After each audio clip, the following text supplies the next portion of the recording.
ನಗರದಲ್ಲಿ ಮಳೆಯ ಅಬ್ಬರ ತುಸು ಕಡಿಮೆಯಾಗಿದೆ. ಆದರೂ ಗುಡ್ಡ ಕುಸಿತ ಮುಂದುವರೆದಿದೆ. ಬಜಾಲ್ ಪಲ್ಲಕೆರೆಯಲ್ಲಿ ಬಡಾವಣೆ ನಿರ್ಮಾಣಕ್ಕೆ ನೆಲವನ್ನು ಸಮತಟ್ಟುಗೊಳಿಸಲು ಕಟ್ಟಿದ ತಡೆಗೋಡೆ ಕುಸಿದು ಮನೆಯೊಂದು ಭಾನುವಾರ ಹಾನಿಗೊಳಗಾಗಿದೆ.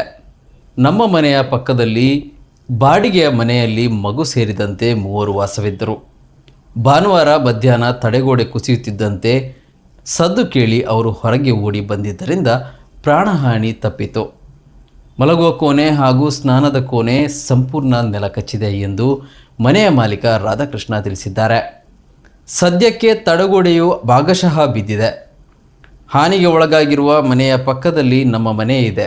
ಇನ್ನಷ್ಟು ಮಳೆಯಾದರೆ ನಮ್ಮ ಮನೆಗೂ ಹಾನಿ ಆಗಲಿದೆ ಎಂದು, ಹಾಗಾಗಿ ಮುಂಜಾಗ್ರತಾ ಕ್ರಮವಾಗಿ ನಮ್ಮ ಕುಟುಂಬ ಹಾಗೂ ನಮ್ಮ ಕಟ್ಟಡದಲ್ಲಿ ಬಾಡಿಗೆಗೆ ಇದ್ದ ಕುಟುಂಬವನ್ನು ಸಮೀಪದ ಮಹಾದೇವ ಭಜನಾ ಮಂದಿರದ ಸಮೀಪದ ಕಟ್ಟಡವೊಂದಕ್ಕೆ ಸ್ಥಳಾಂತರಗೊಂಡಿದ್ದೇವೆ ಎಂದು ಅವರು ತಿಳಿಸಿದ್ದಾರೆ.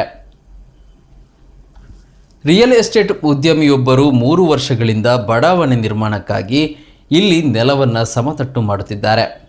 ಇದಕ್ಕಾಗಿ ವರ್ಷದ ಹಿಂದೆ ತಡೆಗೋಡೆ ನಿರ್ಮಿಸಿದ್ದರು. ಅದಕ್ಕೆ ಸೂಕ್ತ ತಳಪಾಯವನ್ನು ಕಟ್ಟಿಲ್ಲ. ಈ ವರ್ಷ ಅದರ ಮೇಲೆ ಮತ್ತೆ 3 ಸಾಲು ಕೆಂಪು ಕಲ್ಲಿನ ಇಟ್ಟಿಗೆ ಕಟ್ಟಿದ್ದಾರೆ. ಈ ಸಲದ ಮಳೆಯಲ್ಲಿ ಇಟ್ಟಿಗೆಯ ಭಾರಕ್ಕೆ ತಡೆಗೋಡೆ ಕುಸಿದು ಬಿದ್ದಿದೆ ಎಂದು ಸ್ಥಳೀಯರು ತಿಳಿಸಿದ್ದಾರೆ. ಈ ಬಡಾವಣೆ ನಿರ್ಮಾಣದಿಂದ ಸಮಸ್ಯೆ ಆಗುತ್ತಿರುವುದು ಇದು ಮೊದಲೇನಲ್ಲ. ಈ ಬಡಾವಣೆಯಿಂದ ಮಳೆ ನೀರು ಹರಿವಿಗೆ ಸೂಕ್ತ ವ್ಯವಸ್ಥೆ ಇಲ್ಲ. 6-7 ತಿಂಗಳಿನ ಹಿಂದೆ ಮಳೆಯಾದಾಗ ನೆಲ ಸಮತಟ್ಟು ಮಾಡಿದ್ದ ಪ್ರದೇಶದಲ್ಲಿ ಮಣ್ಣು ಹಾಗೂ ಕೆಸರು ಹರಿದು ಬಂತು. ಇಲ್ಲಿನ ಮನೆಗಳ ಒಳಗೆ ಹಾಗೂ ಅಂಗಳದಲ್ಲಿ ನಿಂತಿತ್ತು.